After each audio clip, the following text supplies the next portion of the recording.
আচ্ছা, আপনাদের কারোর কৈবর্ত বিদ্রোহের কথা মনে আছে, যেখানে নিজের স্বদেশ ভূমিকে রক্ষার্থে প্রাণপাত করে দিয়েছিল জলজ সেনা, বীর পরাক্রমী কৈবর্তরা? অস্ত্র তুলে নিয়েছিল শক্তিশালী পাল শাসকদের বিরুদ্ধে, যারা ধীরে ধীরে গ্রাস করছিল তাদেরই নিজেদের বরেন্দ্রভূমিকে।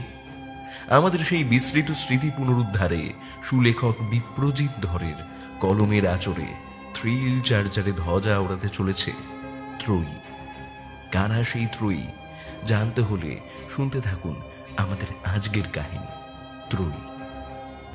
আজকের গল্প পাঠে ও গল্পের সূত্রধার আমি অভিক। মুখ্য ভূমিকায় সৌরভ সাহা, দেবাঞ্জন, পার্থ অরণ্যদেব এবং প্রভাকর। অন্যান্য চরিত্রে দিগন্ত, দিব্যেন্দু গোস্বামী, শ্রীরূপ, শুভ, নবস্মিতা, দিব্যেন্দু দাস এবং অভিক। শব্দ সংযোজনে সুদেষ্ণা। আবহ নির্মাণ কৌশিক বসু। প্রচ্ছদ নির্মাণ ক্রিয়েটোম্যানিয়া। তাহলে চলুন শুরু করা যাক আমাদের আজকের বিশেষ নিবেদন, লেখক বিপ্রজিৎ ধরের কলমে ত্রয়ী। জননী ও জন্মভূমি স্বর্গের চেয়েও মহীয়সী। সেই ব্যক্তি অপেক্ষা অধিক সৌভাগ্যবান কে, যে জন্মভূমির রক্ষার্থে প্রাণ উৎসর্গ করে?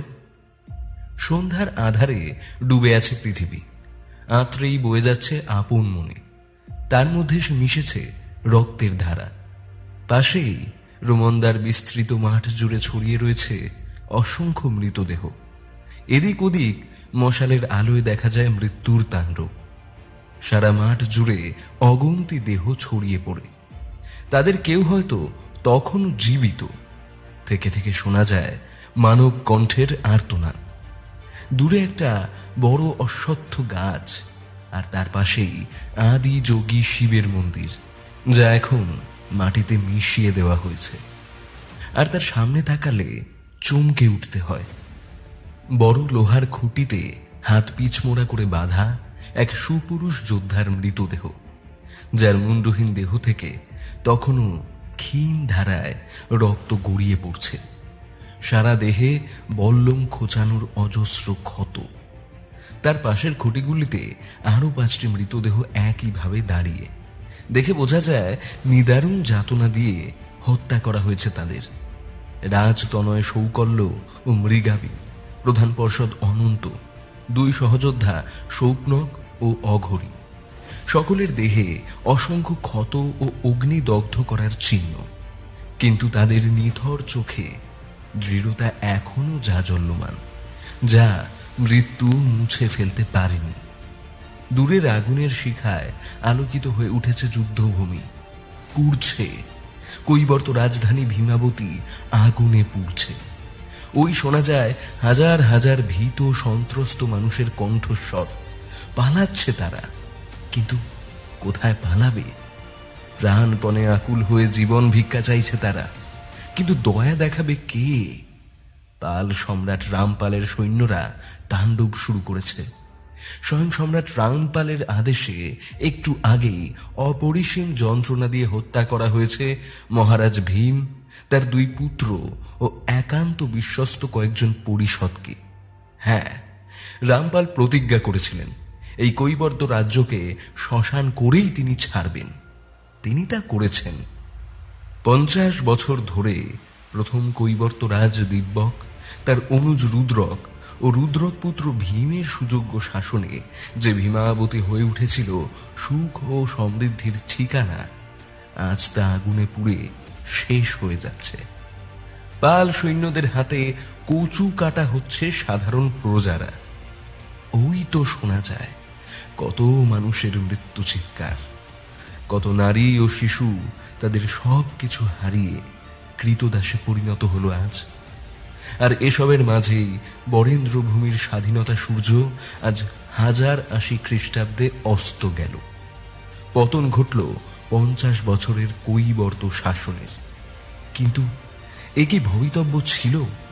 এই নিষ্ঠুর পরাজয় ও ধ্বংসলীলা এই কি পরিণতি ছিল? না, কখনোই নয়। এর উত্তর খুঁজতে হলে আমাদের পিছিয়ে যেতে হবে ইতিহাসের পাতায়। সম্রাট তৃতীয় বিগ্রহপালের মৃত্যুর পরে সিংহাসনে বসেন দ্বিতীয় মহীপাল। একদা ধর্মপাল ও দেবপালের সময় যে পাল সাম্রাজ্য উত্তর ভারত পর্যন্ত বিস্তৃত হয়েছিল, এই সময়েই তার অবক্ষয়ের চূড়ান্ত সূচনা হয় এবং এখানেই আমাদের কাহিনীর সূচনা। তীব্র বেগে ঘোড়া ছুটিয়ে রামাবতীর পানে ছুটেছে একজন। দুপুরের প্রখর রোদে তার বর্ম ঝলসে উঠছে, চোখে মুখে উৎকণ্ঠার ছাপ। এক প্রহর পরে যখন সূর্য ডুবে প্রায়, রাজপ্রাসাদের সামনে এসে দাঁড়ালো সে। ঢুকতে যেতেই প্রহরীদের কাছে বাধা পায়। যেতে দাও আমাকে, ভীষণ জরুরি বার্তা নিয়ে এসেছি আমি। প্রহরীরা রাজি নয়। তাদের কথা, দৈনিক রাজদরবারের সময় ইতিমধ্যেই অতিক্রান্ত। মহারাজ এখন বিশ্রাম কক্ষে, কাজে এই সময়ে আগন্তুককে ঢুকতে দিতে তারা রাজি নয়। অপরাহ্নে নিজের কক্ষে বসে রাজকোষাধ্যক্ষ বিরূপের সাথে আলোচনায় মগ্ন ছিলেন মন্ত্রী দিব্যক। এমন সময় বাইরে একটা চেঁচামেচির শব্দ কানে আসলো ওনার। কৌতূহলী হয়ে জানালা দিয়ে মুখ বাড়াতেই দেখতে পেলেন নিচে প্রবেশদ্বারে দুই রক্ষীর সাথে এক আগন্তুকের প্রায় হাতাহাতি হবার উপক্রম। তোমাকে শেষবারের মতো বলছি, সংযত হও, না হলে তোমাকে বন্দি করতে বাধ্য হব। প্রহরী দুর্মুখ বলে, যা খুশি করো, কিন্তু আমাকে একবার মহারাজের সঙ্গে দেখা করতে দাও। আগন্তুক একেবারে নাছোড়বান্দা। দিব্যক কৌতূহলী হয়ে নিচে নেমে আসলেন। ওনাকে দেখেই দুই প্রহরী অভিবাদন জানিয়ে সরে যায়। আগন্তুক ওনাকে দেখে যেন হাতে চাঁদ পায়। মহামন্ত্রী দিব্যক, এক অতি গুরুত্বপূর্ণ বার্তা বহন করে এনেছি আমি।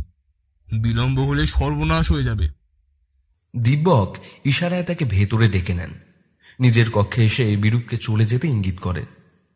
বলো এবারে, কি এমন তোমার বার্তা যার মহারাজকে প্রেরণ করার জন্য তুমি এত উদ্গ্রীব হয়ে উঠেছ? নিজের ঢোলা জামার ভেতর থেকে একখানা সাংকেতিক বার্তা বের করে সে। হাত বাড়িয়ে তা নেন দিব্যক। পড়তে পড়তে ওনার মুখ গম্ভীর হয়ে ওঠে, কপালে গভীর ভ্রুকুটি দেখা দেয়। এক্ষুনি মহারাজকে জানানোর প্রয়োজন। নিজের মনেই বলেন তিনি। কি ভেবে লোকটিকেও সঙ্গে নেন। রাজপ্রাসাদের ভেতরে রাজ অন্তপুর। এখানেই সম্রাট মহীপাল থাকেন। অবশ্য সম্রাট নামেই। পাল সাম্রাজ্য বর্তমানে বঙ্গভূমির একাংশেই সীমাবদ্ধ। ঢুকতে গিয়ে বাধা পেলেন তিনি। দুজন দ্বাররক্ষী বিনয়ের সাথে জানায় মহারাজ আসন্ন বুদ্ধ জন্মোৎসব পালনের আলোচনায় রত। পথ ছাড়ো, গম্ভীর কণ্ঠে বলেন তিনি। দ্বাররক্ষী দুজন জানায় তারা অপারগ। একরকম তাদের ঠেলেই জোর করে ভেতরে ঢুকে পড়েন তিনি। ভেতরে ঢুকেই স্তব্ধ হয়ে যান। তিনজন শালাঙ্কারা প্রসাধন শোভিতা কিশোরীর সাথে মহারাজ আনন্দ লীলায় ব্যস্ত। লজ্জায় মাথা নিচু করেন তিনি। পাল বংশের উত্তরাধিকারীর এতটা অধঃপতন! কে মহামন্ত্রী, অসময়ে এসে রসভঙ্গ করলে যে? মদিরার প্রভাবে কণ্ঠস্বর কিঞ্চিত শ্লথ। ক্ষমা করবেন মহারাজ, একটি অতি জরুরি বিষয় যা এখনই আপনাকে অবগত না করলেই নয়। হা হা করে হাসেন তিনি।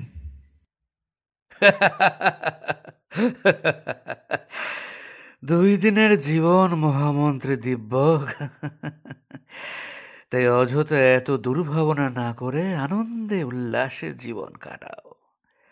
2 দিনের বই তো জীবন নয়। রাগে গা রি রি করে ওঠে ওনার। ছি! তাও নিজেকে সংযত রেখেই বলেন, প্রধান গুপ্তচর খবর এনেছে পশ্চিমে মাগধী ও উত্তরে বর্মনরা একযোগে আক্রমণের ছক কষছে। পশ্চিমে রাঢ়ভূমি ও উত্তরে বরেন্দ্রভূমিতে একযোগে আক্রমণের পরিকল্পনা রয়েছে তাদের।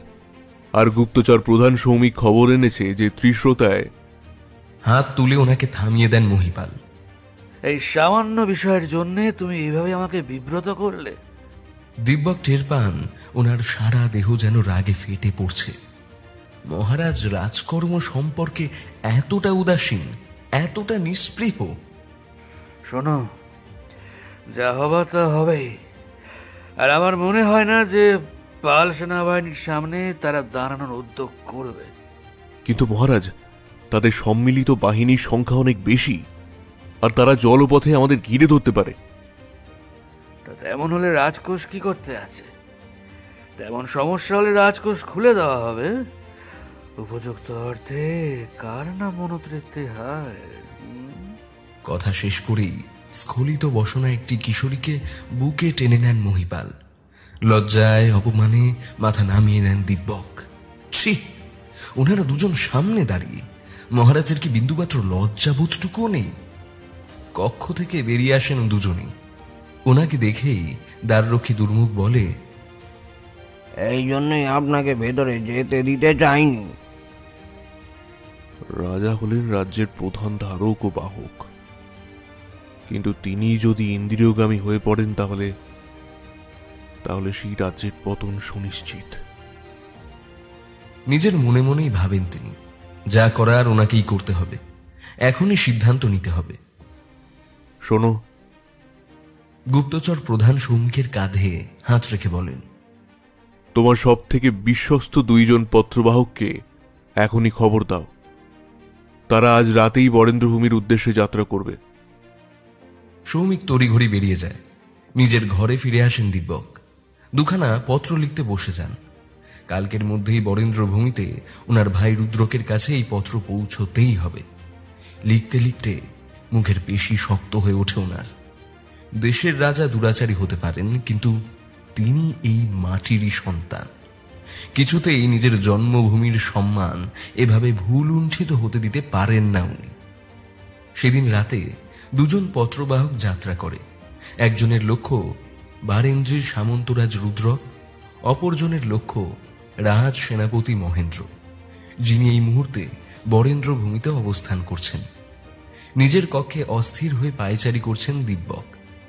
কে জানে মাগধী সেনা ইতিমধ্যেই রার ভূমিতে পৌঁছে গেছে কিনা। আর যদি প্রথমে উত্তর বর্মন সেনাকে না আটকানো যায়, তাহলে ভাবতে ভাবতে অস্থির হয়ে ওঠেন তিনি। 3 দিন পর রাজকোষাধ্যক্ষ বিরূপের সাথে আলোচনায় রত ছিলেন তিনি। খুব গোপনে এই আলোচনা, যা পরিস্থিতি যুদ্ধ ছাড়া উপায় নেই, কিন্তু তার জন্য প্রচুর অর্থ প্রয়োজন। সেনাপতি মহেন্দ্র জানিয়েছেন, পাল সেনাদের সংখ্যা এই মুহূর্তে অতি নগণ্য। দীর্ঘদিন তারা উপযুক্ত অস্ত্র পায়নি, পরিমিত আহার পায়নি, ফলে খুব একটা যুদ্ধ করতে তারা উৎসাহী নয়। দিব্যক অবাক হয়ে যান দেখে যে বৌদ্ধ সংঘগুলিকে মহারাজ অকাতরে কি পরিমাণে অর্থ দান করছেন। এত অপব্যয়! বিরূপ ম্লান হেসে বলে, বিগত কয়েক বছরে রাজকর যে কি পরিমাণে বেড়েছে তা আপনি জানেন না, আর প্রজারা দুর্বিষহ জীবনযাপন করছে। স্তব্ধ হয়ে যান দিব্যক। বিরূপ আবার বলেন, এই মুহূর্তে 5 সহস্র মুদ্রার বেশি বরাদ্দ করা সম্ভব নয়। ভাবেন দিব্যক। বিরূপকে আদেশ দেন সেই স্বর্ণ মুদ্রা আলাদা করে রাখতে। তখনই এক পত্রবাহক দ্বারে এসে দাঁড়ায়। সঙ্গে সঙ্গে তাকে ভেতরে আসতে আজ্ঞা দেন উনি। পত্র পড়তে পড়তে আশার আলো ফোটে ওনার মুখে। ওনার ভাই রুদ্রক জানাচ্ছেন, বরেন্দ্রভূমির সকল কৈবর্ত ওনার ডাকে সাড়া দিতে প্রস্তুত। মাতৃভূমির স্বাধীনতা রক্ষায় তারা লড়তে রাজি। দিব্যক পরদিন সকালেই যাত্রা করবেন স্থির করেন। এক ফাঁকে সেনাপতি মহেন্দ্রকে খবর পাঠিয়ে দেন। পরদিন সকালে 40 জন বাছাই করা সেনা নিয়ে বরেন্দ্রর উদ্দেশ্যে যাত্রা করেন তিনি। 2 দিন পরে কুশমঞ্জরি গ্রামে 2 ভাইয়ের মিলন হয়। খবর কি? দিব্যক প্রশ্ন করেন। বর্মন সেনা ত্রিশ্রোতা, আত্রেয়ী ও কালিন্দ্রী বেয়ে এগিয়ে আসছে। আমরাও তাদের অভ্যর্থনায় প্রস্তুত। হাসেন দিব্যক। কৈবর্ত জাতি জন্ম থেকেই নৌ চালনা ও নৌযুদ্ধে পারদর্শী, কাজেই নৌযুদ্ধে তাদের পরাজিত করা সম্ভব নয়। অপরদিকে সেনাপতি মহেন্দ্র জানিয়েছেন, ইতিমধ্যেই পাঠানো অর্থ তিনি পেয়ে গেছেন। বীরভূমির পথে পাল সেনা গোপনে জঙ্গলের পথে এগোচ্ছে মাগধী বাহিনীকে বাধা দিতে। ঠিক এর 2 দিন পরে ত্রিশ্রোতা বেয়ে এগিয়ে আসছে রাজা আদিত্য বর্মনের বাহিনী। একেবারে বিনা বাধা এগিয়ে আসছে তারা। 3টি নদীতে শতাধিক নৌবহর নিয়ে এগোচ্ছে তারা। অবশ্য চলার পথে আশেপাশের গ্রামগুলিকে শ্মশানে পরিণত করতে কোনো ভুল করেনি। যেতে যেতে ত্রিস্রোতা যেখানে বাঁক নিয়ে পুরন্দরীর সাথে মিলিত হয়েছে সেখানে হঠাৎই আটকে যায় তারা। নদীর মধ্যে মাথা উঁচিয়ে আছে বড় বড় বাঁশের ছুচলো দণ্ড। সামনের পথ অবরুদ্ধ। এক মুহূর্ত নৌকাগুলি সেখানে দাঁড়ায়, আর পরক্ষণেই দুদিকের কাশবন ভেদ করে ঝাঁকে ঝাঁকে ছুটে আসে তীর। কিছু বোঝবার আগেই আদিত্য বর্মনের নৌবাহিনী আক্রান্ত হয়। সরু পথে নৌকাগুলি ঘোরানোও সম্ভব নয়, একে অপরের সাথে ধাক্কা খায় তারা। আর এর মাঝেই কেউ খেয়াল করেনি কখন ছোট ছোট ডিঙি নৌকা তাদের ঘিরে ফেলেছে। কৃষ্ণবর্ণ, মুখে লাল রং মাখা, খাটো ধুতিমাত্র পরা কৈবর্ত বাহিনী কখন নিঃশব্দে ঘিরে ফেলেছে তাদের। এই অতর্কিত আক্রমণে একদম দিশেহারা হয়ে পড়ে তারা। বর্মন বাহিনী এর আগে কখনো এভাবে নৌযুদ্ধ করেনি, আর কৈবর্তরা বলতে গেলে জলেই তাদের জন্ম। একের পর এক সেনার রক্তে লাল হয়ে ওঠে নদীর জল। আদিত্য বর্মন বেগতিক দেখে নৌবাহিনীকে পেছনোর আদেশ দেন, কিন্তু কখন এর মধ্যেই নদীর ওপরের বড় জাল পেতে সেই পথও আটকে ফেলেছে তারা। অসহায় আদিত্য বর্মন তাকিয়ে দেখেন কিভাবে এই যুদ্ধে তার বাহিনী পরাজয় স্বীকার করে। তখন রাত গভীর। সেনাপতি মহেন্দ্রর পাশাপাশি বসে অপেক্ষা করছেন দিব্যক। আজই বরেন্দ্রভূমির যুদ্ধ শেষ করে ছুটে এসেছেন এখানে উনি। সব ঠিক আছে তো? ফিসফিসিয়ে একবার সেনাপতিকে জিজ্ঞেস করেন উনি। একদম, আপনার কথা মতো মাগধী সেনার মধ্যে উৎকট ছড়িয়ে দিয়েছি আগেই। নিঃশব্দে আরও কিছুক্ষণ দুজনে সব লক্ষ্য করেন। তারপরে একসময় রাতের আধারে মিশে যান। পরদিন বীরভূমি প্রান্তে মাগধী বাহিনী মুখোমুখি হয় পাল সেনার।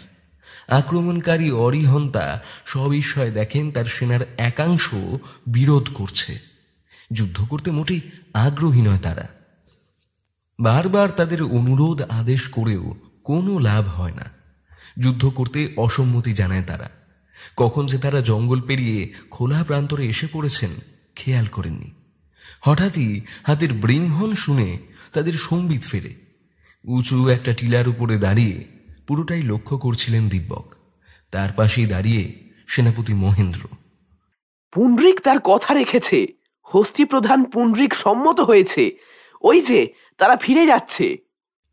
সেনাপতি অরিহন্তা নিজের চোখে বিশ্বাস করতে পারেন না যে মগধের প্রধান শক্তি তার হস্তি বাহিনী যুদ্ধের আগেই ফিরে যাচ্ছে।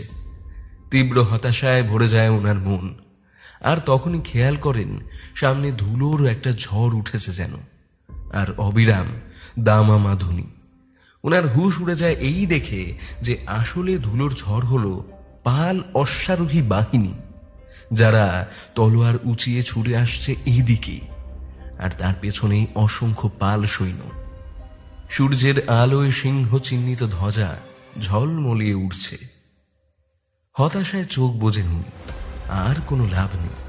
কিন্তু আশ্চর্য, পাল সৈন্যবাহিনী ওনার সামনে এসে দাঁড়িয়ে থাকে, আক্রমণ করে না। নিশ্চল হয়ে অস্ত্র উঁচিয়ে দাঁড়িয়ে থাকে তারা। মগধ সেনাপতি অরিহন্তা! হঠাৎ টিলার উপর থেকে দীর্ঘদেহী একজন নেমে আসে। উনি সবিস্ময়ে তাকিয়ে থাকেন আগন্তুকের দিকে। আগন্তুক নিজের পরিচয় দেয় মহামন্ত্রী দিব্যক বলে। সোজা ভাষায় সে জানায় বৃথা রক্তপাতে সে আগ্রহী নয়। উনি যদি সেনা নিয়ে ফিরে যান তাহলে বীরভূমির উপান্ত পর্যন্ত মগধের অধিকার স্বীকার করবেন তারা। এক মুহূর্ত ভাবেন তিনি। পাল সেনা এই মুহূর্তে চারপাশ থেকে ঘিরে ধরেছে তাদের। লোকক্ষয় ছাড়া পরাজয় নিশ্চিত। বিকেলের আলো নিভে আসছে। সেনাপতি অরিহন্তা এসে দিব্যকের হাতে তুলে দেন সম্মতিপত্র। উল্লাসে চিৎকার করে ওঠে পাল সৈন্যরা। দিব্যকের নামে জয়ধ্বনি দেয় সবাই। সেখানে আরো দুদিন কাটিয়ে সবাই ফিরে আসে।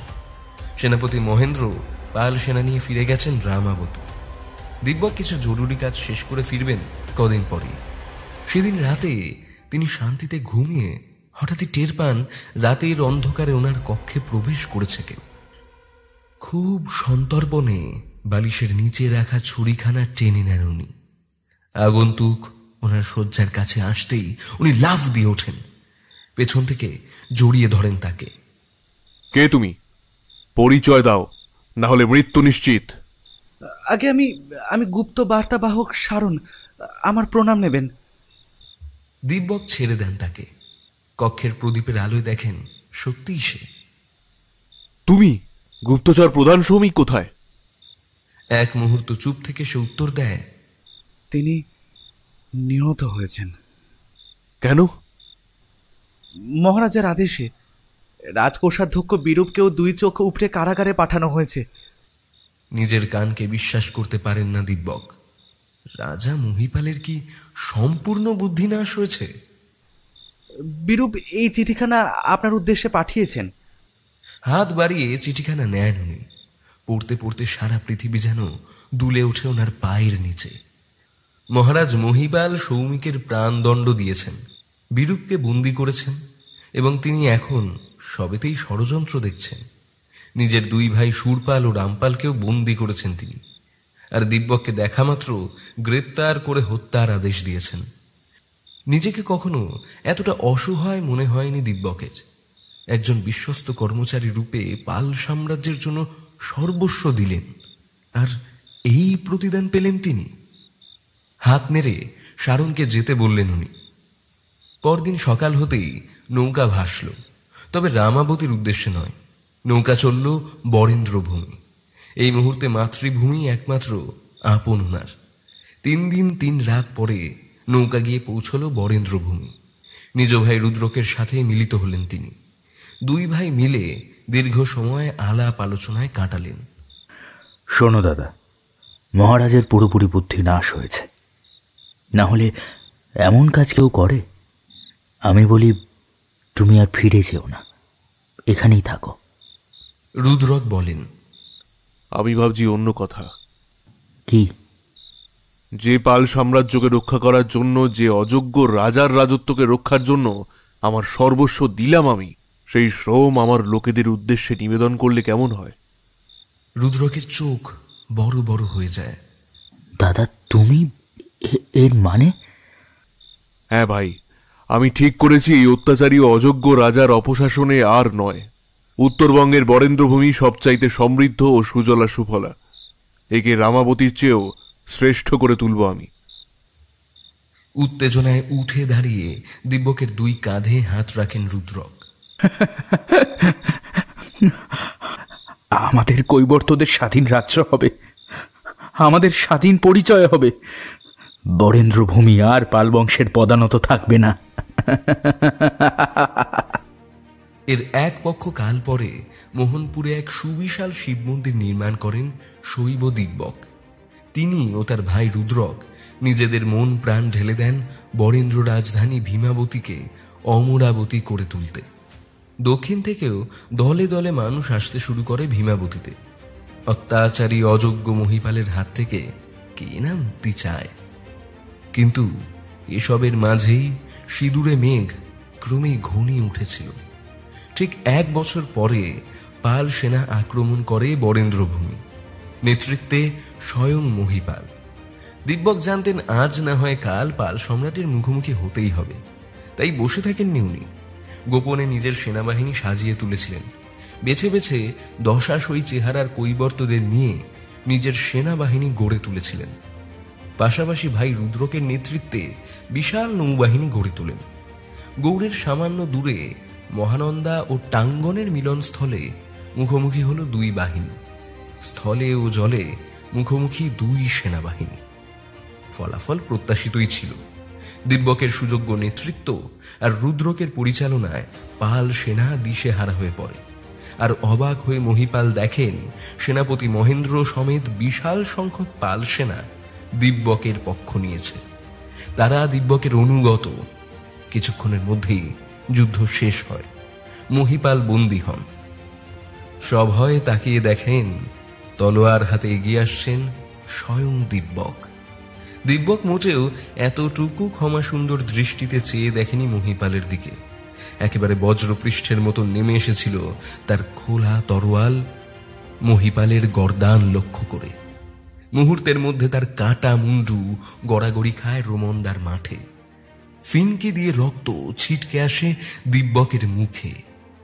একে একে তার মনে পড়ে যায় গুপ্তচর সৌমিক থেকে শুরু করে কোষাধ্যক্ষ বিরূপের কথা। স্বৈরাচারী শাসনের বিরুদ্ধে সর্বদা গর্জে উঠবেন তিনি এবং তার তরোয়াল। একই সঙ্গে পাল সম্রাটের রক্তে বরেন্দ্রভূমিতে পাল শাসনের অবসান হয়। তবে ইতিহাস মোটেও থেমে থাকে না, সে এগিয়ে চলে সময়ের স্রোতে মাথা ঠুকে। সময়ের সাথে সাথে রোগে ভুগে একদিন চোখ বুঝেন দিব্যক। এক সোনালী জীবন তিনি উপহার দিয়ে গেছেন কৈবর্তদের উদ্দেশ্যে। ততদিনে কৈবর্ত সাম্রাজ্য পুরো বরেন্দ্র ছাড়িয়ে গেছে। রুদ্রকের সুশাসনে ক্রমেই সমৃদ্ধ হয়ে ওঠে ভীমাবতী। রাজা মহিপালের মৃত্যুর পরে কারাগার থেকে মুক্তি পান শূরপাল ও রামপাল। সিংহাসন তো আর শূন্য রাখা যায় না। দ্বিতীয় শূরপাল 5 বছর কোনো ক্রমে সিংহাসনে টিকে থাকেন। তার সময় পাল সাম্রাজ্য আরও দুর্বল, আরও ভঙ্গুর হয়ে পড়ে। সারাদিন উৎসবের পরে সবে বিশ্রাম করছিলেন কৈবর্ত রাজা রুদ্র। এক দাসী এসে তাকে সুস্বাদু পানীয় দিয়ে যায়। শেষ করার কিছুক্ষণ পরেই ওনার সারা শরীরে শুরু হয় অসহ্য জ্বলুনি। কণ্ঠ চিরে রক্তের ধারা বেরিয়ে আসে। কিছুক্ষণ পরেই ওনার শেষ নিঃশ্বাস পড়ে। সকলেই ব্যস্ত হয়ে পড়ে সেই দাসীকে খুঁজে বের করতে, কিন্তু তার আর কোনো খোঁজ মেলে না। কয়েকদিন পরের কথা, পাল রাজপ্রাসাদ। রাতের বেলা পায়চারি করা দ্বিতীয় শূরপালের অনেক দিনের অভ্যাস। প্রতিদিনের মতন আজকেও খোলা বারান্দায় পায়চারি করছিলেন উনি। লক্ষ্য করেননি প্রাসাদের পাশেই অশ্বত্থ গাছে সামান্য চাঞ্চল্য। চাঁদের আলোয় যখন খোলা বারান্দায় এসে দাঁড়ান উনি, কিছু বুঝে ওঠার আগেই একটা বিষাক্ত তীর এসে ওনার বুক ফুঁড়ে দেয়। পরক্ষণেই আরও একটা। উনি সবিস্ময়ে তাকিয়ে থাকেন সামনের অশ্বত্থ গাছটার দিকে। ততক্ষণে সেখান থেকে নেমে ঘোড়ায় চড়ে পালাচ্ছে গুপ্ত ঘাতক। আর এই সব থেকে অনেক দূরে মাটির নিচে এক গুপ্ত কক্ষে বন্দিনী হয়ে আছে এক নারী। আজ 5 দিন মাটির নিচে এই ঘরে আটকে রাখা হয়েছে তাকে। হঠাৎই সিঁড়ি থেকে আর পদশব্দ শোনা যায়। সামান্য প্রদীপের আলোয় যিনি নেমে আসেন তাকে দেখে কাতর স্বরে কেঁদে বলে, ও আমি তো আপনার কথা মতোই কাজ করেছি, তবে কেন আমাকে এভাবে বন্দি করে রেখেছেন? দোহাই আপনার, আমাকে মুক্তি দিন। স্মিত হাসে আগন্তুক।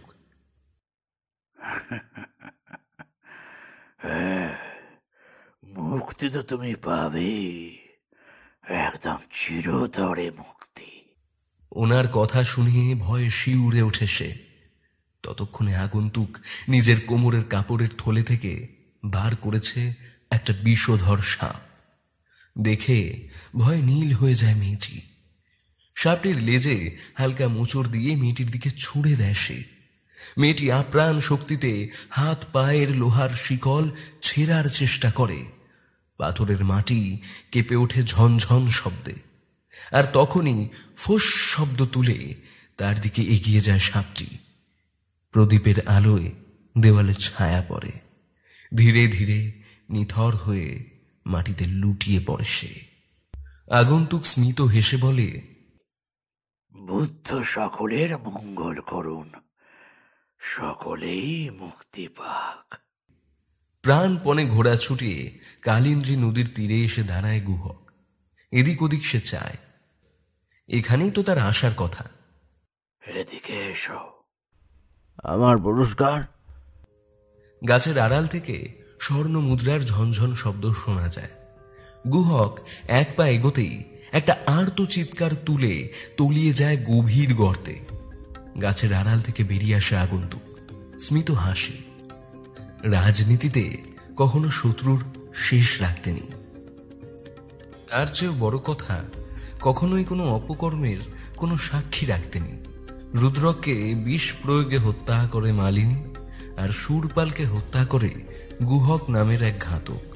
আর এরা দুজনে এখন পরপারে। নিজের মুখের কাপড় সরায় সে। ইনি পাল সাম্রাজ্যের বর্তমান উত্তরাধিকারী রামপাল। ইতিহাস আবার এক মহা সংঘাতের অপেক্ষায়। এরপরে কয়েক মাস কেটে গেছে। রাজনীতির দাবা খেলায় দুজন নতুন পরাশক্তির আবির্ভাব হয়েছে। রুদ্রকের আকস্মিক মৃত্যুর পরে তার পুত্র ভীম কৈবর্তরাজ হয়েছেন, তেমনি শূরপালের অজ্ঞাত হত্যার পরে সিংহাসনে বসেছেন রামপাল। অদ্ভুত চরিত্র এই রামপালের, বড় বিনীত ব্যবহার, অত্যন্ত ভদ্র ও সজ্জন আচরণে মুখে হাসিটুকু লেগেই আছে সর্বদা। বৌদ্ধদের পাশাপাশি ব্রাহ্মণ ও অন্যান্য ধর্মের উপাসকদের প্রতি সমান সম্মান ও শ্রদ্ধা। দেশের লোক এতদিনে ভাবল ভগবান বুঝি মুখ তুলে চেয়েছেন, পরপর 4 জন অযোগ্য শাসকের পরে বুঝি এইবার যোগ্য কাউকে পেয়েছে পাল বংশ। কিন্তু ইতিহাস যে অন্য কথা বলে। দীর্ঘ 5 বছর কারারুদ্ধ থাকার সময়েও রাজনীতির খুঁটিনাটি খবর রাখতেন তিনি। দিব্যক যে সব দিক থেকে যোগ্য একজন প্রশাসক, সে বিষয়ে কোনো সন্দেহই ছিল না ওনার। ভেবেছিলেন দিব্যকের সাহায্য নিয়ে মহিপালকে ক্ষমতাচ্যুত করবেন, কিন্তু তার আগেই ঘটনা বইল অন্যদিকে। দিব্যক যে নিজেই স্বাধীন কৈবর্ত রাজ্য প্রতিষ্ঠা করে বসবেন, এ উনি ভাবতে পারেননি। ফলে কৈবর্ত রাজ স্বাভাবিকভাবেই পাল বংশের সব থেকে বড় কাঁটা হয়ে দাঁড়ায়। একই জঙ্গলে ঠিক, সেই কারণে দুজন সিংহ থাকতে পারে না। রুদ্রককে সম্মুখ সমরে পরাজিত করার কথা প্রথমেই মাথা থেকে বের করে দিয়েছিলেন রামপাল। আর্থিক ও সামরিক 2 দিক থেকেই কৈবর্তরা অনেক এগিয়ে। সামনাসামনি লড়াইতে লোকক্ষয় ছাড়াও এদের সেনাদের মনোবল ভেঙে যেত। তাই খুব সুকৌশলে স্বর্ণ মুদ্রার লোভ দেখিয়ে মালিনী বলে এক নর্তকীকে দাসী রূপে নিযুক্ত করেছিলেন, আর বিষ প্রয়োগে রুদ্রকের মৃত্যুর পরে তাকেও সুকৌশলে সরিয়ে দেন তিনি। ভাই শূরপালের থেকে ওনার কোনো বিপদ ছিল না ঠিকই, কিন্তু শূরপাল ছিলেন যেন এক আগাছা, যাকে না উৎপাটন করলে গাছ বাড়তে পারে না। তাই গুহককে দিয়ে কৌশলে তাকেও গুপ্ত হত্যা করানো, আর গুপ্ত নীতি মেনে গুহককে মুছে দেন পৃথিবী থেকে। কারণ রাজনীতিতে কোনো কাজের কোনো সাক্ষী রাখতেনি। বসে বসে ভাবেন রামপাল, তার ওই আপাত মধুর আর বিনয়ী হাসি মুখের পেছনে এক অত্যন্ত ধূর্ত আর কূটকৌশলী শাসক লুকিয়ে আছে। উনি ভাবেন কিভাবে কৈবর্তরাজ মহাপরাক্রমী ভীমকে পরাজিত করে আবারও বরেন্দ্র ভূমি উদ্ধার করা যায়। এদিকে ভীমও বসে নেই। মহারাজ দিব্যককে দেখে ছোটবেলাতেই শিখেছিলেন দণ্ডনীতি ও ভেদ নীতির পাঠ। দিব্যক শিখিয়েছিলেন সময়ের সাথে কোনো কাজ না করে ফেলে রাখলে তার পরিণাম ভয়াবহ হতে পারে। রাজা রুদ্রকের সামান্য অসাবধানতা তার মৃত্যুর কারণ হয়ে দাঁড়ালো। ভীম নিশ্চিত যে এসবই রাজা রামপালের কাজ, কারণ আজ না হয় তিনি দুর্বল, কিন্তু কৈবর্ত রাজ্যকে ধ্বংস করার সুযোগ তিনি ছেড়ে দেবেন না কখনোই। ভীম জানেন গোপনে রামপাল নিশ্চয়ই কিছু পরিকল্পনা করছেন। চুপ করে বসে থাকার লোক উনি কখনোই নন। পাল রাজপ্রাসাদ, মাটির নিচের ঘরে গোপন পরামর্শে বসেছেন রামপাল, মহামন্ত্রী অঙ্গদ ও শতদল বিহারের উপপ্রধান ভিক্ষু অনন্তপাদ। খুব গোপনে আলোচনা চলছে। শতদল বিহার কৈবর্ত সাম্রাজ্য অবস্থিত। বোধগয়া তীর্থের উদ্দেশ্যে যাত্রা করছিলেন ভিক্ষু অনন্তপাদ। আজ সন্ধ্যায় তাকে কয়েকজন সৈনিক তুলে এনেছে। প্রথমে অবাক হয়েছিলেন, তার মতো একজন সর্বত্যাগী ভিক্ষুর কাছে কি পেতে পারে এরা। এখন সামনে রামপালকে দেখে বুঝতে পারছেন এনার কোনো গূঢ় পরিকল্পনা আছে। অভিবাদন সম্রাট। রামপালকে আসতে দেখে অভিবাদন জানালেন তিনি। হাসলেন রামপাল, স্মিত কণ্ঠে বললেন, আমার শ্রদ্ধা নিবেদন করি মহাপ্রধান ভিক্ষু অনন্তপাদের প্রতি। বিনয়ের সাথে প্রতিবাদ করলেন তিনি, মহামান্য, আমি উপপ্রধান, মহাপ্রধান কখনোই নই।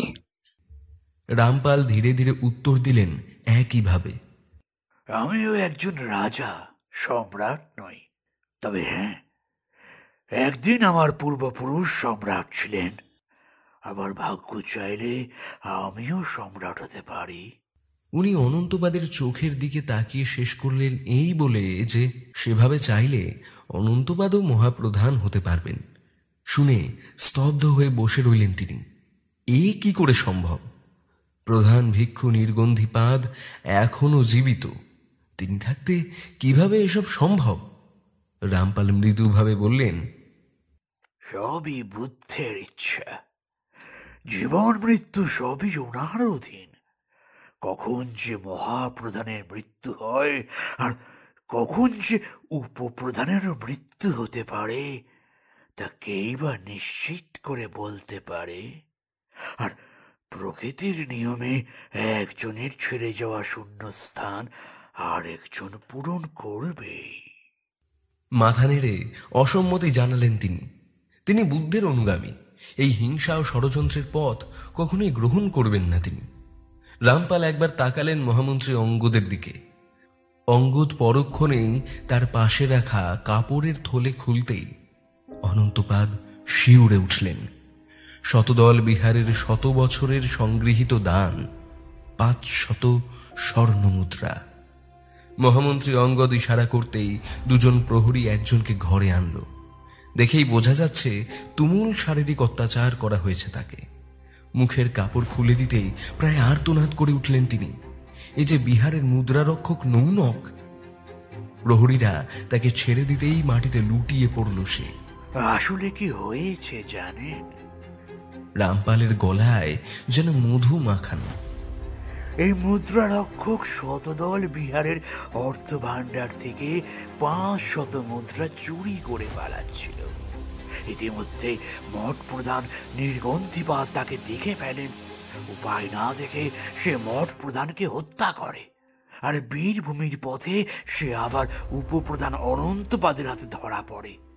তিনি গ্রামের লোকদের সহায়তায় তাকে ধরে ফেলেছিলেন প্রায়, কিন্তু শেষ মুহূর্তে সে নদীতে ঝাঁপিয়ে পালিয়ে যায়। অনন্তপাদ স্থির দৃষ্টিতে তাকিয়ে আছেন রামপালের দিকে।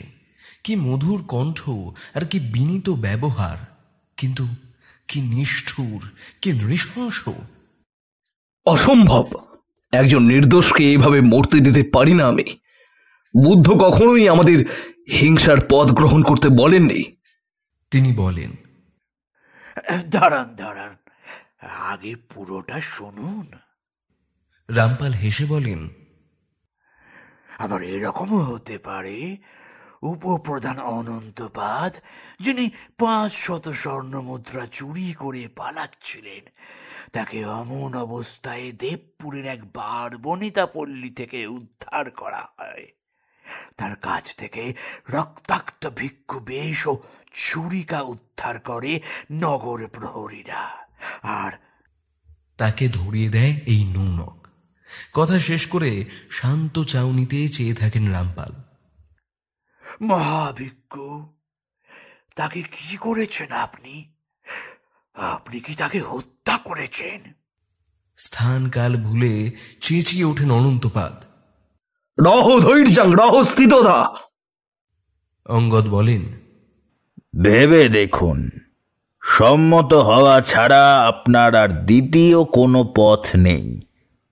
হয় চূড়ান্ত গ্লানি ও অপমান, না হয় নিজের উন্নতি। যে কোনো একটিকে বেছে নিন।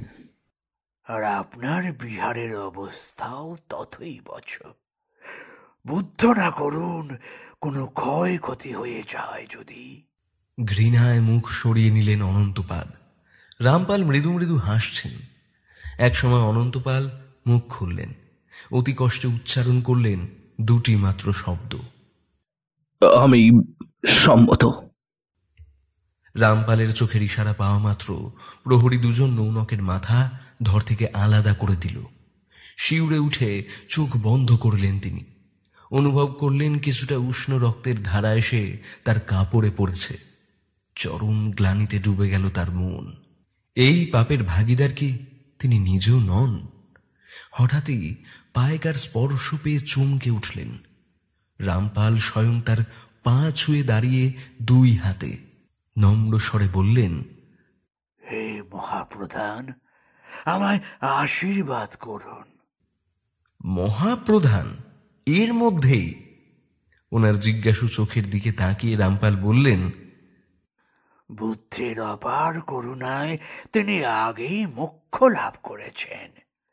মৃত্যুর ঊর্ধ্বে চলে গেছেন তিনি। স্থানুর মতো বসেছিলেন অনন্তপাদ।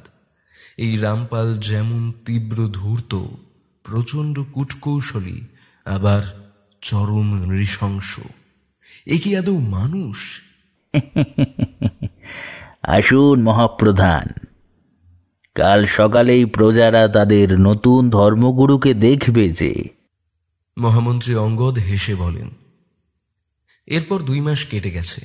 রামপাল ভিক্ষুর ছদ্মবেশে একের পর এক বাছাই করা দুর্ধর্ষ যোদ্ধাদের ঢুকিয়ে গেছেন শতদল বিহারে।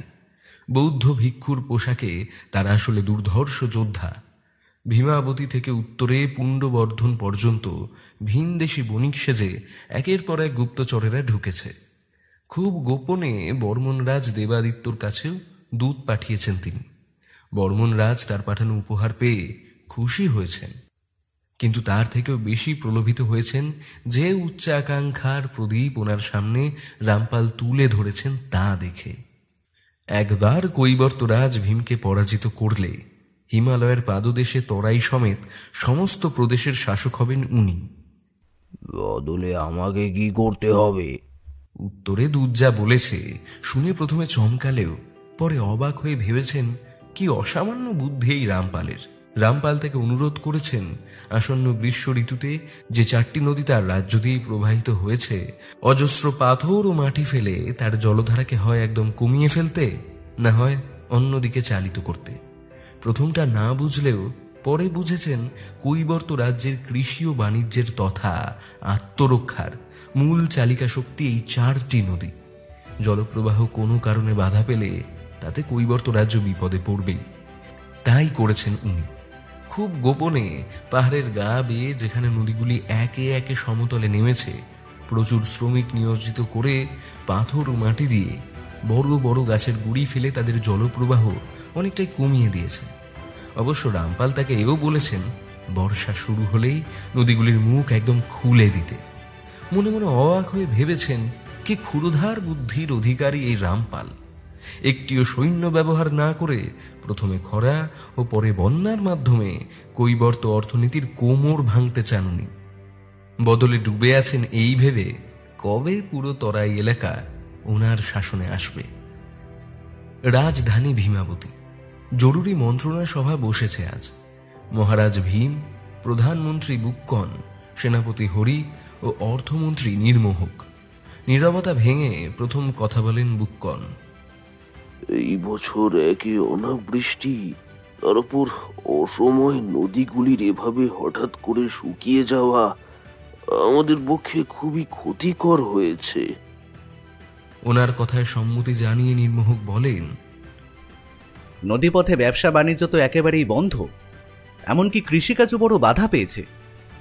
আমার ভয় অন্য জায়গায়। সেনাপতি হরি বলেন। সকলেই তাকায় ওনার দিকে। এতদিন এই নদীগুলো আমাদের সুরক্ষা দিয়েছে, আর জলস্তর ভীষণ কমে যাওয়ায় আমরা কিন্তু যে কোনো সময় শত্রুর হাতে আক্রান্ত হতে পারি। তারা খুব সহজেই নদী পেরিয়ে আমাদের আক্রমণ করতে পারে। সকলেই একমত হন। বেশ, কিন্তু সবার আগে আমাদের খাদ্য সংকটের সমাধান করা প্রয়োজন। ভীম বলেন। নির্মোহককে আদেশ করেন প্রজাদের মধ্যে আপৎকালীন শস্য বিতরণ করার জন্য। পাশাপাশি নগরে দীর্ঘমেয়াদী খাদ্য ভাণ্ডারের পরিচালককেও ডেকে পাঠান। আমার কিন্তু অন্য সন্দেহ আছে। বুক্কন বলেন। আপনারা দেখেছেন কিনা জানি না, কিন্তু শেষ 6 মাসে নগরে বৌদ্ধদের সাথে স্থানীয়দের সংঘাতের খবর কিন্তু মাঝে মাঝেই আসছে। মনে হচ্ছে কারা যেন উঠে পড়ে লেগেছে নগরে অস্থিরতা, বিশেষ করে ধর্মীয় সংঘাত সৃষ্টি করার জন্য। এদের উদ্দেশ্য কোনোভাবেই কিন্তু সাধু নয়। আর শতদল পুষ্পগিরি মঠে ইদানিং অনেক বৌদ্ধ ভিক্ষু এমন দেখা যাচ্ছে যাদের চাল চলন কিন্তু কোনোভাবেই ঠিক ভিক্ষু সুলভ নয়। কিন্তু আমি যদি মঠে কোনো অভিযান চালাতে চাই তাহলে বৌদ্ধদের সাথে জনগণের সংঘাত অনিবার্য। ভীম চিন্তিত স্বরে বলেন। না মহারাজ, এখনই তার প্রয়োজন নেই। তবে আমাদের গুপ্তচর বাহিনীকে এখনই কিন্তু কাজে নিয়োজিত করা প্রয়োজন। আরও 2-4টে জরুরি বিষয় আলোচনার পরে সভা সেখানেই ভঙ্গ হল। এরপরে গ্রীষ্ম পার হয়ে বর্ষা এসেছে। প্রথমে জলাভাবে কৃষি ও বাণিজ্য ক্ষতিগ্রস্ত হয়েছে, আর বরেন্দ্র ভূমিতে বর্ষাকাল চিরকালই প্রবল রূপে আসে। এইবার যেন সেই প্রলয়ঙ্কারী রূপে এসে ভাসিয়ে নিয়ে গেছে সব কিছু। বিধ্বংসী বন্যায় সারা ভীমাবতী সহ কৈবর্ত দেশ পুরোপুরি বিপর্যস্ত। ভীম দিন রাত এক করে প্রজাদের উদ্ধারে নিয়োজিত। প্রজাদের মঙ্গলই তার একমাত্র চিন্তা। আর এই সবের মাঝেই রাজকোষের অবস্থা হয়েছে সঙ্গীন। অকাতর ব্যয়ে সঞ্চিত অর্থ প্রায় নিঃশেষ। রাত দ্বিপ্রহর। রাজপ্রাসাদে এক গোপন কক্ষে এক অবগুণ্ঠিত আগন্তুকের সাথে আলোচনায় রত রামপাল। তাহলে যা বললাম ঠিক সেইভাবেই কাজ করবে, কেমন? আগন্তুক নিঃশব্দে সায় দেয়। শুনতে পেলাম যে বন্যার কারণে স্থানীয় জনগণ নাকি মঠ দুটি লুট করবার কথা ভাবছে। আপনি ঠিকই শুনেছেন মহারাজ। জনগণের ধারণা ওই মঠে প্রচুর সম্পদ ও খাদ্য সঞ্চিত আছে। হাসলেন রামপাল। তাহলে তুমি জানো কি করতে হবে। আর মঠে 100 জন সৈনিক ছদ্মবেশে আছে। সেনাপ্রধান দণ্ডককেও পাঠিয়েছি আমি। গিয়েই তার সাথে দেখা করবে তুমি। যথা আজ্ঞা মহারাজ। অভিবাদন করে সে বেরিয়ে যায়। কতটা নিজের মনেই ভাবেন তিনি। মহারাজ মহিপাল বড় ভুল করেছিলেন কৈবর্তদের মৎস্য আহরণ নিষিদ্ধ করে, প্রাণী হত্যা নিষিদ্ধ করে। ওনার এই ধর্মীয় সংকীর্ণতা, এক পক্ষকে খুশি করার চেষ্টা যে কত বড় ধর্মীয় বিভেদ ও হিংসা ডেকে এনেছিল উনি ধারণাও করতে পারেননি। আর এই সুযোগকেই কাজে লাগিয়ে কৈবর্ত ও প্রান্তিক জনগণকে এক করেছিলেন দিব্যক। হাসলেন রামপাল। ধর্মের নামে, ধর্মীয় উন্মাদনার নামে এদেশের জনগণকে যত সহজে খেপিয়ে তোলা যায় তার কিছুতেই যায় না। আহ, মহারাজ মহিপালকে হত্যা করে কিনা নিজের নামের দিব্যক স্তম্ভ প্রতিষ্ঠা করেছিলেন দিব্যক। সব কিছু ঠিকঠাকভাবে চললে এই বরেন্দ্র ভূমিতে শৃগাল চড়াবেন উনি, ভীমাবতীকে মৃত্যুপুরী বানিয়ে ছাড়বেন ভেবেই চোখে উত্তেজনা ঝিলিক দেয় ওনার। মহামন্ত্রী অঙ্গদ। অন্ধকার থেকে বেরিয়ে আসেন তিনি। শিব পঞ্চমী এর মধ্যেই না? হ্যাঁ রাজন, আর এক পক্ষকাল পরেই। রামপালের ঠোঁটে হাসি খেলে যায়। মহামন্ত্রী অঙ্গদও সেই হাসিতে যোগ দেন। দিন 15 পর সারাদিনের রাজকার্য শেষ করে বিশ্রামের জন্য অন্তঃপুরে যাচ্ছিলেন ভীম। এমন সময় এক প্রহরী ছুটতে ছুটতে তার কাছে আসে। সপ্রশ্ন চোখে তাকান উনি। মার্জনা করবেন মহারাজ, কিন্তু এক ভয়ঙ্কর কাণ্ড ঘটে গেছে। কি হয়েছে? শিব পঞ্চমী উপলক্ষে নগরের প্রজারা দল বেঁধে চলছিল তিলভাণ্ডেশ্বর শিবের মন্দিরে। এমন সময় চুপ করে থাকো কেন? উত্তর দাও। ভীম গর্জন করে ওঠেন। এক নিঃশ্বাসে প্রহরীর পরে বলে, পথে একদল বৌদ্ধ ভিক্ষুকদের সাথে তারা বিবাদে জড়িয়ে পড়ে, আর সেটা লড়াইতে গড়ায়। ভিক্ষুরা সংখ্যায় অনেক বেশি হওয়ায় তারা মন্দির আক্রমণ করে আর বিগ্রহকে চূর্ণ করে। চারদিকে এখন এই হিংসার আগুন জ্বলছে এই ঘটনায়। 2 চোখ বন্ধ করেন ভীম। এই ভয়টাই তিনি করছিলেন। পরক্ষণেই নিজেই ঘোড়ার পিঠে চেপে বেরিয়ে যান সেনাপতি হরিকে নিয়ে। সারা রাত ভীমাবতীর পথে পথে ঘুরে কঠোর হাতে হিংসা দমন করেন, মার মুখে জনতাকে শান্ত করেন। রাত তখন গভীর। তখন নিঃশব্দে বিছানা ছাড়ে সেনাপতি দণ্ডক। তার ইশারায় একে একে বাকি সৈন্যরাও প্রস্তুত হন। চুপিসারে ঘরে ঘরে ঢুকে একে একে বৌদ্ধ ভিক্ষুদের হত্যা করতে শুরু করে তারা। কিছুক্ষণের মধ্যেই রক্তের স্রোত বয়ে যায় সারা শতদল বিহার জুড়ে। শেষে তারা হত্যা করে মহাপ্রধান অনন্তপাদকে। কাজ শেষ করে আগুন ধরিয়ে দেয় তারা।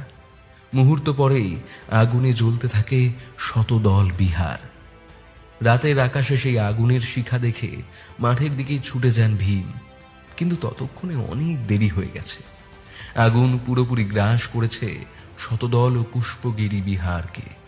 তাকিয়ে এই ধ্বংসলীলা দেখা ছাড়া কিছুই করার নেই। এরপরেই যে চূড়ান্ত হিংসা নেমে আসবে তাকে রোধ করার ক্ষমতা ওনার নেই। এইবার উপযুক্ত সময়। দিন কয়েক পরে সেনাপতি দণ্ডকের কাছে ঘটনার পুরো বিবরণ শুনে উত্তেজিত হন রামপাল। এইবার সময় এসেছে। মহামন্ত্রী অঙ্গদ, রাজন, যুদ্ধের প্রস্তুতি নিন। বরেন্দ্র আক্রমণের এর থেকে উপযুক্ত সময় আর হবে না। আনন্দে উজ্জ্বল হয়ে ওঠে রামপালের মুখ। অনাহার, অর্থ সংকট ও সাম্প্রতিক ধর্মীয় হানাহানিতে পুরোপুরি বিপর্যস্ত বরেন্দ্রভূমি। এখনই একে আক্রমণ করে একেবারে মাটিতে মিশিয়ে দিতে হবে। এবারে একদম আট ঘাট বেঁধে নেমেছেন উনি। বঙ্গভূমির 14 জন মহাসামন্তকে পত্র দিয়েছেন। হয় তারা সহায়তা করবেন, না হলে নিরপেক্ষ থাকবেন। একেবারে সব দিক গুছিয়ে তবেই নেমেছেন উনি। পরদিনই গৌড়ের পথে এগিয়ে চলল পাল সেনা। তাদের লক্ষ্য বরেন্দ্রভূমি। ভীম জানেন সবই, কিন্তু এও জানেন কৈবর্ত ভূমি বর্তমানে নিঃস্ব। রাজকোষ, খাদ্য, অস্ত্র সব কিছুরই অভাব। কিন্তু তাই বলে কি রামপালের কাছে পরাজয় মানবেন? যে রামপাল বৌদ্ধ হয়েও কার্যসিদ্ধির জন্য 100 নিরীহ বৌদ্ধ ভিক্ষুকে মারতে দুবার ভাবেনি, সে যে শিবানুগামী ভীমকে কোনো দয়া দেখাবে না তা বলাই বাহুল্য। হার উনি স্বীকার করবেন না। প্রয়োজনে শেষ রক্তবিন্দু অবধি লড়াই করবেন। কি ভাবছেন মহারাজ? হরি প্রশ্ন করে। ভীম অকপটে খুলে বলেন ওনার চিন্তার কথা। মহারাজ, একবার বাতায়নে আসবেন? বুক্ষণ ডাকেন ওনাকে। বাতায়নে এসে চমকে যান ভীম। রাজপ্রাসাদের সামনে যেন জনসমুদ্র। সারা কৈবর্ত দেশ আজ উঠে এসেছে। লক্ষ কণ্ঠে ধ্বনিত হচ্ছে দিব্যক, রুদ্রক ও ভীমের নাম। বারবার শুনতে পাচ্ছেন অগণিত মানুষের কণ্ঠস্বর, ওনাদের নামে জয়ধ্বনি। ভীম টের পান হঠাৎই অদ্ভুত শক্তি ভর করেছে যেন ওনার মধ্যে। দিব্যক প্রথম নিপীড়িত ও শোষিত কৈবর্ত জাতিদের শিখিয়েছিলেন মাথা তুলে দাঁড়াতে, স্বাধীনতার আকাশে উঠতে। সব বাধা ভেঙে বন্যার মতো সাম্রাজ্যকে বাড়িয়ে নিয়ে গিয়েছিলেন রুদ্রক। আর আজ এই ভূমি, এই ভূখণ্ডের স্বাধীনতার রক্ষার ভার ওনার উপরে। দিব্যক, রুদ্রক, ভীম, এই ত্রয়ী। জল, স্থল, আকাশ যেন আজ এক সুরে বলে উঠেছে বিনা যুদ্ধে কৈবর্তরা তাদের স্বাধীনতা বিসর্জন দেবে না। সেদিন অপরাহ্নে দূত খবর পাঠালো পাল সেনা ভীমাবতীর একেবারে সামনে এসে পড়েছে। রোমন্দার মাঠে শিবির সাজিয়েছে তারা। পরদিন সূর্য উঠল। একদিকে সুসজ্জিত রণনিপুণ পাল সেনা, নেতৃত্বে রামপাল স্বয়ং, পাশে সেনাপতি দণ্ডক। অপরদিকে অগণিত সাধারণ কৈবর্ত, যারা জীবন পণ করে নেমেছে মাতৃভূমিকে স্বাধীন করার জন্য। মুহূর্তের মধ্যেই দুই পক্ষ একে অপরের উপরে ঝাঁপিয়ে পড়ল। রামপাল একটা ভুল করেছিলেন।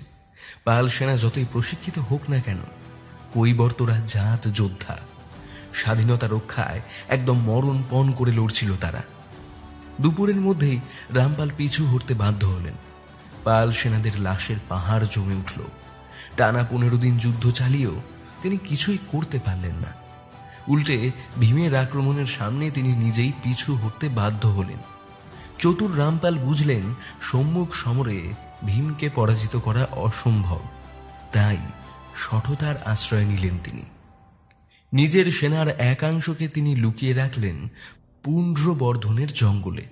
সুকৌশলে রটিয়ে দিলেন তার সৈন্যরা বিরোধিতা করছে, তারা আর যুদ্ধ করতে আগ্রহী নয়, তারা দেশে ফিরতে চায়। আর ঠিক এই ফাঁদেই পা দিলেন ভীম। সেনাপতি হরিকে পাঠালেন পাল সেনার পেছনে। নিজে অবশ্য যুদ্ধক্ষেত্রেই থাকলেন সামান্য সেনানী, আর এটারই সুযোগ নিলেন রামপাল। ভীম যুদ্ধক্ষেত্রে, হরি জঙ্গলের পথে। সেই সুযোগে অরক্ষিত ভীমাবতী আক্রমণ করে বসলেন। ভীম স্বপ্নেও ভাবতে পারেনি যে রামপাল তাকে এভাবে হারাবেন। সামান্য সৈন্য নিয়েই ছুটে চললেন ভীম রাজধানীর দিকে। কিন্তু রাজধানীতে পৌঁছানোর আগেই তাকে বন্দী করলেন রামপাল। আর এর সাথেই ইতিহাসের এক সুবর্ণ অধ্যায়ের শেষ হলো যেন। এরপরে আর লিখতে হাত চলছিল না সন্ধ্যাকর নন্দীর। তিনি রামপালের আশ্রিত ও প্রতিপালিত, কিন্তু কি করে লিখবেন এরপরে রামপালের চূড়ান্ত অবর্ণনীয় নিষ্ঠুরতার কথা? রামচরিত লিখতে বসেছেন বটে, কিন্তু কিভাবে উল্লেখ করবেন যুদ্ধ শেষে ভীমকে কিভাবে তার সারা পরিবার সমেত চূড়ান্ত শারীরিক যন্ত্রণা দিয়ে হত্যা করা হয়? ভীমের চোখের সামনে তার পরিবারবর্গ, সুহৃদগণ, 2 পুত্র একে একে সবাইকে তীব্র কষ্ট দিয়ে হত্যা করা হয়। না, শেষ পর্যন্ত ভীম মাথা নিচু করেননি। ঘাতকের খড়গ যখন তার মাথা আলাদা করে দেয় তখনও না। সন্ধ্যাকর নন্দী লিখতে গিয়েও থেমে যান। কিভাবে রামপালের ছলনার কথা জানতে পেরে হরি যখন ঊর্ধ্বশ্বাসে ছুটে আসছেন ভীমকে উদ্ধার করতে, তখন কিভাবে তার সৈন্যদের সামনে 10টি স্বর্ণ মুদ্রা ভর্তি কলস উপুর করে দেন রামপাল। হরি অসহায়ভাবে তাকিয়ে দেখেন কিভাবে তার সৈন্যরা অর্থের লোভে নিজের স্বাধীনতা বিসর্জন দেয়। শেষে লজ্জায় আত্মহত্যা করেন তিনি। কি লিখবেন তিনি, ভাবেন সন্ধ্যাকর নন্দী। তিক্ত হাসি ফোটে ওনার মুখে। ইতিহাস রচনা করে বিজয়ীরা, তাদের প্রশস্তির নিচে চাপা পড়ে যায় তাদের হাজারো অন্যায় ও বিজিতের কান্না। আজ ভীম বিজয়ী হলে ভীম চরিত লিখতেন তিনি। শেষে এক সময় কলমখানা হাতে তুলে নেন, তালপাতার উপরে লেখেন মাত্র 2টি শ্লোক। সহস্র বর্ষানাং অধি বিপয়তে চ মরণ প্রতিসন্নি অভিন্ন মৃত্যুর মা অসীময় প্রাণ নিবেদিত আবানশ্চ কৈবর্ত ভূরমা অস্তায়ত। হাজার মেঘের গর্জন ও বৃষ্টিধারা যতই প্রতিকূলতার সৃষ্টি করুক না কেন, মৃত্যু একদম নিকট হলেও যে অসীম প্রাণের অধিকারী হয় সে নিজের প্রাণ নিবেদন করে কৈবর্ত সূর্যের ন্যায়, যে অস্ত গেলেও অন্ধকারে নিঃশেষ হয় না।